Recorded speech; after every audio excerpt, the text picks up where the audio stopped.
Samiin Baha Giddu-galeessaa isheen guyyoota darban xiyyaarota B2 fi B52 jedhamaniin dhuunfatamtee turte. Tasa yeroo gabaabaa keessatti callisaa sodaatamaa fi naasuu keessa seentee jirti. Waashingtan irraa ajajni dhaabaa jedhuun ba'uun isaa Teeraan injifannoo sammuu guddaa dhuunfachuu ishee mirkaneessa. Oduun New York Times saaxilee akka ibsutti Pirezidaantiin Tiraamp xiyyaarota Iraaniin rukutuuf qophaa'an warra qophii xumuraarra turan akka of duuba deebi'an ajajee jira. Sababni isaa maaliin iccitii Tiraampiin of duuba deebisee bal'inaan qabannee jirra. Hiriirri Baha Giddu-galeessaa kallattii jijjiirratee jira. Yeroo Ameerikaan jettilee waraanaa ishee hiriirsitee jirtutti Tiraan keessaa injifannoo guddaatu labsame. Oduun gabaasa iccitii AFP irraa ba'e addunyaa raasee jira. Sawuudii Arabiyaan isheen yeroo dheeraaf michuu Ameerikaa fi diina Iraan turte har'a Ameerikaatti dugda gattee fuula ishee gara Iraanitti naannessitee jirti. Riyaad karaa iccitii fi kallattii ta'een ergaa cimaa Teeraanitti ergite. Samii keenyas ta'e lafa keenya fayyadamtee Ameerikaan isin rukuttu nuti waraana kana keessa hin jirru. Maaliif Sawuudii Arabiyaan murtoo kana fudhatte? Iccitii isaa ni dhageessu. Pirezidaantiin Erdogaanii fi gorsitoonni isaa abidda mana ollaa keessatti qabatee yoo dafee hin dhaabne mana keenyas ni gubaa jechuun dhiphina keessa seenanii jiru. Iccitiin gabaasaa siyaasaa Turkii irraa ba'e akka saaxiluutti ministeerri dhimma alaa Turkii Hakan Fidan sa'aatii 24 darban keessatti yeroo lama bilbila iccitii gara Tiraanitti gara Abbaas Araakchitti bilbiluun ergaa tattamaa dabarsee jira. Dhiphinni kun sadarkaa olaanaa irra ga'uusaa kan mirkaneessu ammoo dubbii hoogganaa paartii naashinaalistii fi michuu Erdogaan ta'eeti. Namichi kun dubbii lafee diinaa cabsuu fi iccitii sodaatamaa ta'e dubbatee jira. Nageenyi Iraan Turkiidhaaf dhimma jireenyaa fi du'aatii jedha. Maaliif dhimmi Iraan akka nageenya biyyaalessaa Turkiitti ilaalama? Yoo haga xumuraatti nu faana turtan iccitii isaa ni dhageessu. Qophii keenyaam laayik gochuun jalqabaan affeerraa keenyaam yeroo maraatii.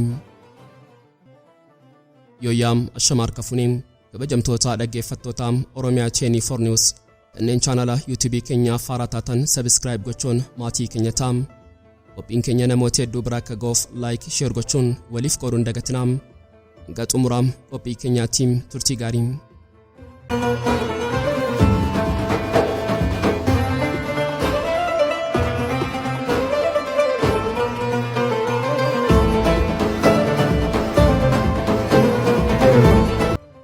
Samiin Baha Giddu-galeessaa inni guyyoota darban xiyyaarota B2 fi B52 jedhamaniin dhuunfatamee ture.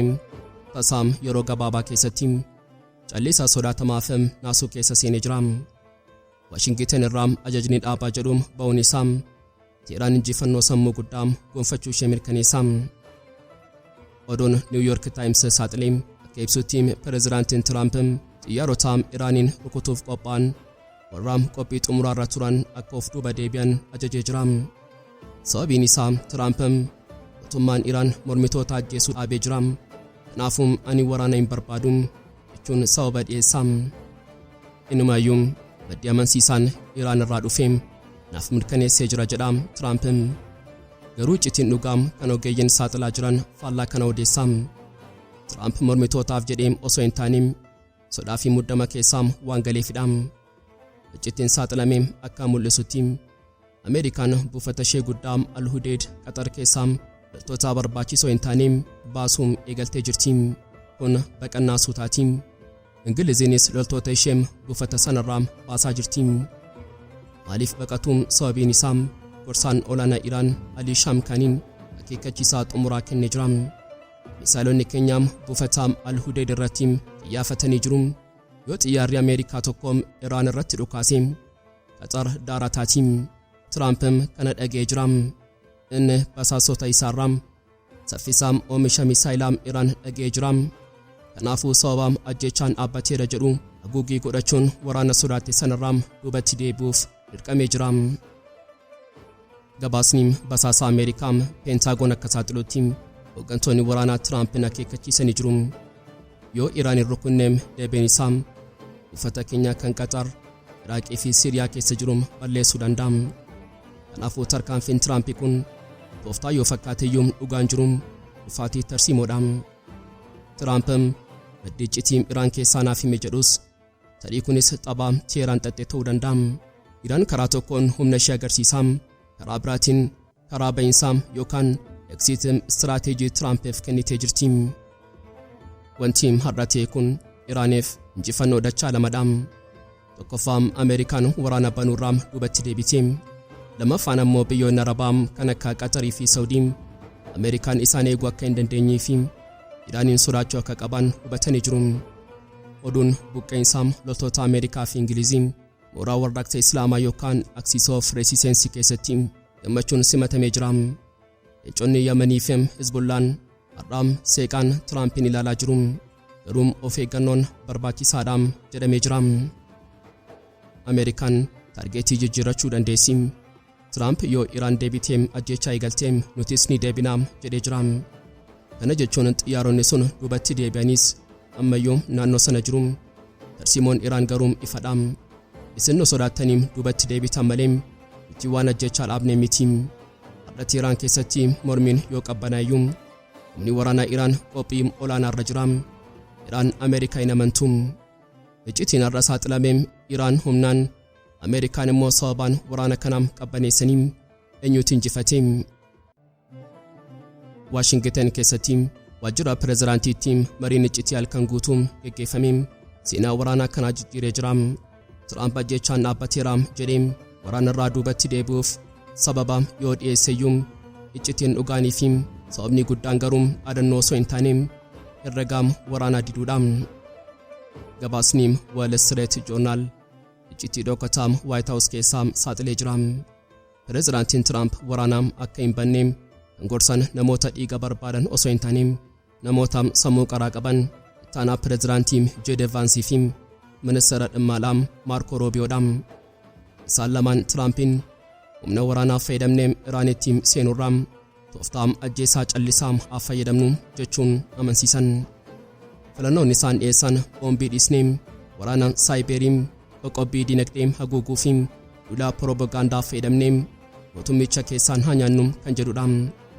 Tiraamp waraana lafarraa gara waraana elektirooniksii fi basaasaatti ce'uuf kan dirqameef garuu gorsa kana qofaaf miti. Dhimmi biraam kan caalutu jira. Iccitiin inni guddaan FM sodaatamaan amma saaxilamee galaanni qullaa ta'uu isaati. Ameerikaan Baha Giddu-galeessaa keessatti yeroo jalqabaatiif doonii xiyyaara baattu malee haftee jirti. Kun maaliif sodaachisaa ta'e?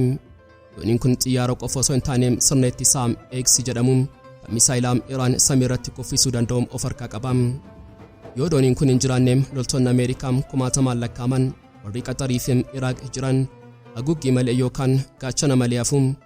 Tiraamp kana hubachuun doonii malee waraana banuun loltoota kiyyaa akka hoolaa aarsaatti dhiyeessuudhaan jechuun sodaatee jira. Wanti addunyaa raase immoo lakkoofsa dooniiwwaniitiin iccitiin saaxilame kanaan Ameerikaan yeroo ammaa Baha Giddu-galeessaa keessaa dooniiwwan waraanaa 6 qofa qabdi. Yaadaam naannoon ibiddaan gubachaa jiru keessaa doonii 6 qofa. Faallaa kanaatiin garuu Ameerikaan naannoo Kaariibiyaan dugda duuba ishee keessaa dooniiwwan 12 kuufattee jirti. Sababni isaa Tiraamp humna isaa baay'ee gara Venezuelaa fi nageenya naannoo isaa eeguutti waan qabeef Baha Giddu-galeessaa dagatee jira jechuudha. Kun Iraaniif oduu gammachuu Ameerikaaf ammoo qaanii tarsiimooti. Rakkoon isaa kana qofa miti. Erga dooniin ofii hin jirre Ameerikaan amma harka Arabaa eeggachaa jirti. Gabaasni kun akka mul'isutti Ameerikaan humna ittisaa biyyoota naannichaa irratti hirkachuuf dirqamteetti. Garuu biyyoonni kunis Iraaniin sodaatanii tole jechuun sodaachaa jiru. Kanaafuu Tiraamp waraana banuu dhiisii loltoota isaa nagaan eeguun ulfaataa itti ta'ee jira. Iraan ammoo gama isheetiin samii ishee cufachuun xiyyaarri kamiyyuu eeyyama malee akka hin seenne labsitee jirti. Furtuu balbala harka ishee keessaa galfatteetti. Dhugaan lafarra jiru Tiraamp ajjechaan dhaabbateera jechuun hubataa deebi'u malee iccitiin duuba jiru humni keenya galaanarra hin jiru kanaafuu yeroo bitachuu qabna kan jedhudha. Ameerikaan waraana osoo hin eegaliin dhiphina dhiyeessii keessatti kuftee waan jirtu fakkaata. Hiriirri Baha Giddu-galeessaa kallattii jijjiirateera. Iraan keessaa injifannoon guddaa tokkotu labsame. oduun gabaasa iccitii AFP irraa ba'e addunyaa raasee jira. Sawuudii Arabiyaan isheen yeroo dheeraaf michuu Ameerikaaf diina Iraan turte har'a Ameerikaatti dugdagatuun fuula ishee gara Iraanitti naannessiteetti. Riyaad karaa iccitii fi kallattii ta'een ergaa cimaa Teeraanitti ergite. Samii keenyas ta'e lafa keenya fayyadamtee Ameerikaan isin rukutu nuti waraana kana keessa hin jirru. Kun jijjiirama seenaati. Maaliif Sawuudii Arabiyaan murtoo kana fudhatte? Iccitiin isaa sodaa fi faayidaadha. Mee iccitii kanaam gadi fageenyaan hasaaxillu. Waggoota dheeraaf Sawuudii Arabiyaan Ameerikaan nu eegdi jettee amanaa turte.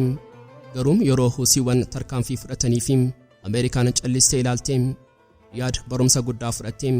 Amma immoo yeroo Tiraamp rukutam jedhee dhaadatu Sawuudii Arabiyaan yoo Iraan rukutamte misaayilii Iraan inni jalqabaa Riyaadiin gubaam jechuun waan beekteef Salmaan of oolchuuf jecha Ameerikaa ganuun Iraan cina hiriire. Kun Iraaniif injifannoo waraanaa caalaa injifannoo dippiloomaasii guddaadha. Diinni kaleessaa har'a gaachana yeroo ta'u waan murtoo kanaam Iraaniif ergaa guddaa qaba. Tokkoffaa xiyyaaronni Ameerikaa B2 fi B52 karaa samii Sawudii darbuu hin danda'an. Kun ammoo Ameerikaatti karaa akka dheeressuu fi rakkisaa akka filattu dirqisiisa. Lammaffaan Ameerikaan gamtaa isheen ijaaruuf yaaltu fashaleessee jira. Yeroo Sawudii, Imaareetii fi Kuwait nuti hin jirru jedhan Ameerikaan kophaa isheefti. Tiraamp kana dhagee dhiphina keessa seenee. Amma Tiraamp gargaarsi karaarra jira jedhee mormitoota Iraan gowwoomsuus dhugaan jiru. Gargaarsi hin jiru. Sawudii fi biyyoonni Khaliijii balbala cufatanii jiru. Iraan ammoo samiin keenya cufaadha. Iftoollaa keenyas cufaadha jechuun injifannoo guddaan of tuulti. Oduun kun mormitoota Iraan kanneen Ameerikaan har'a yookaan boru mootummaa kana kuffisti jedhanii eegaa turan abdii kutachiisee jira. Iccitiin irra saaxilamee siyaasa Baha Giddu-galeessaa keessatti Michummaan dhaabbatanii jiru. Faayidaa qofatu jira. Sawuudii Arabiyaan faayidaa ishee filattee Iraan ammoo tapha kanaan injifattee jirti. Yeroo intarneetiin biyyattii guutuu keessatti citee addunyaan Teeraan dukkana keessa jirti jettee yaaddu lafa jala garuu sochiin siyaasaa fi waraanaa kan takkaa ta'een beekneetu deemaa jira.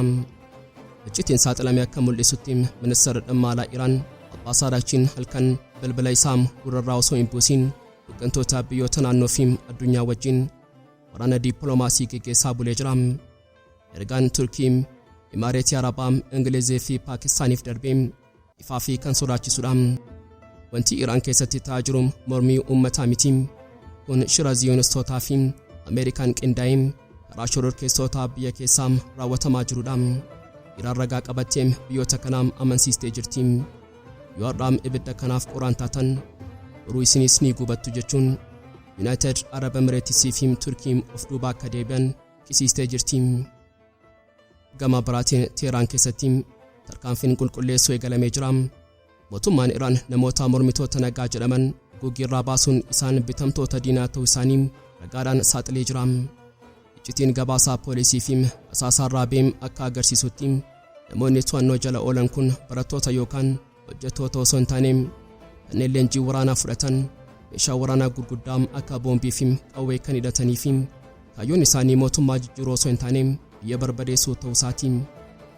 Ragaa qabatamaa argameen iddoowwan qulqulluu kan akka masjiida Imaam Saadiqii fi Abuu Zar gubanii jiru. Kun ammoo mormii siyaasaa osoo hin taane jibbiinsa amantii fi aadaa ta'uu isaa mirkaneessa. Poolisiin Iraan meeshaalee waraanaa Israa'el irraa dhufan mana dhokataa shororkeessitootaa keessaa qabuu isaa beeksisee jira. Kunis shira Ameerikaa fi Israa'el ifatti saaxilee jira. Wanti gaddisiisaa fi onni namaa tuqu ammoo qophii sirna awwaalchaati. Iraan reeffa gootota ishee 100 kanneen poolisiin baasii yookaan humna eegduu fi lammiilee nagaarraa wareegaman kabaja guddaadhaan awwaaluuf qophiitu murtee jirti. Sirni kun awwaalcha qofa miti. Kun dhaadannoodha. Reeffa gootota kana arguun uummanni Iraan inni callisee ture. Dallansuudhaan ka'ee diina alaa fi ergamtoota isaan irratti akka duulu ni taasisa. Ajajaan waraanaa Iraan Jeneraal Abdurrahiim Musaawiin iccitii kanaan gadi jabeessee dubbatee jira. Diinni keenya Ameerikaa fi Israa'el tooftaa waraanaa waliin uumuuf yaalanii jiru. Garuu dhiiga gootota keenyaatiin shira kanaaf fashaleessinee jirra. Ameerikaan ammoo gama isheetiin qophii haaraa dabaltee jirti. ibra dabalataan kaa'uun Iraaniin jilbeenfachiisuuf yaalti. Garuu ministeera dhimma Iraan deebii ajaa'ibaa kenneen waggaa 75f nuudhuuf yaaltan nuti garuu ammayyuu hafuura baafachaa jirra. Ibirri keessan kun haaloo ba'u malee waa biraa hin qabu. Har'a Iraan keessatti mootummaan Iraan taphni xumurame jechuun namoota biyya jeeqan kiyyootti galchee uummata isaa tokkummaa fi nageenyaaf waamaa jira. Tiraamp fineetaanoon mormii kanaan mootummaa kuffisuuf abjootanis Iraan garuu dhiigaan amantii fi dippiloomaasiin injifannoo galmeessaa of qulqulleessitee humna haaraam horachaa jirti. Addunyaan ammaam hubattee jirti. Iraan biyya salphaatti YouTube fi X irraan kuftu miti. Yeroo Iraan muddama keessa jirtutti Ankara keessatti kirkira siyaasaa guddaatu uumame. Pirezidaantiin Erdogaanii fi gorsitoonni isaa ibidda mana ollaa keessatti qabatee yoo dafee hin dhaabne mana keenyas ni gubaa jechuun dhiphina keessa seenanii jiru.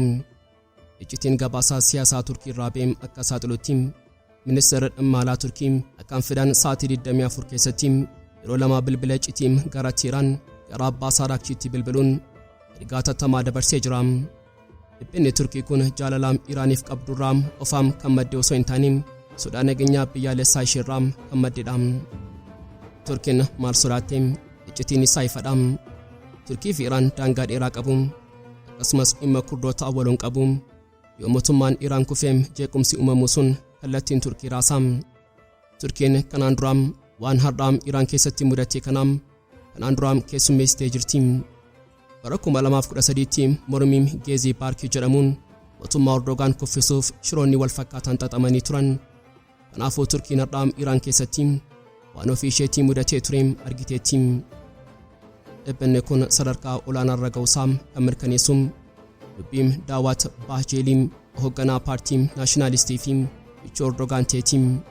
Namichi kun dubbii lafee diinaa cabsuu fi iccitii sodaatamaa ta'een dubbatee jira. Nageenyi Iraan Turkiidhaaf dhimma jireenyaa fi du'aati. Kun jecha salphaa miti.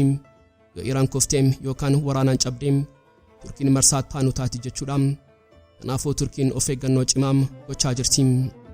Baacheelen ergaa guddaa gara Turkoota Iraan yookaan Azeris warra Iraan keessa jiraatanitti ergee jira. Shiraam alagaa kanaan hin gowwamina.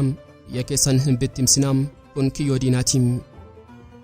Iccitiin as keessa jiru Turkiin miseensa neetoo yoo taateeyyuu dhimma Iraan irratti Ameerikaa duraa dhaabbachuu filachuu isheeti. Erdogaanii fi paartiin isaa rakkoon Iraan rakkoo mana keessaati. Harka alagaatiin furmaanni hin dhufu. Caalaatti walxaxaa taayisaa jechuun ejjennoo jabaa qabatan. Amma Turkiin giddu-galeessa ta'uuf dhamaa jirti.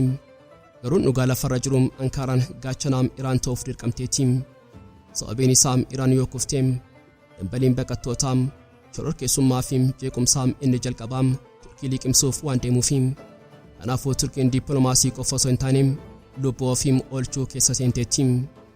Iccitiin har'a saaxilamee Iraanii fi Turkii seenaa keessatti morkattoota yoo ta'an illee har'aa diinni tokko walitti isaan fidee jira. Ankaraan Iraan akka kuftuu hin eeyyamtu. Egaan kabajamtoota dhaggeeffattoota Oromiyaa Cheenii for News qophii guyyaa har'aaf qabannee dhiyaannee sumarratti golamaa kanneen chaanala YouTube keenyaaf haaraa taatan subscribe gochuun maatii keenya ta'aa. Qophiin keenya namoota hedduu biraa akka ga'uuf like share gochuun waliif qooduun dagatinaa. Xumuraatti waan nu faana turtaniif galatoomaa.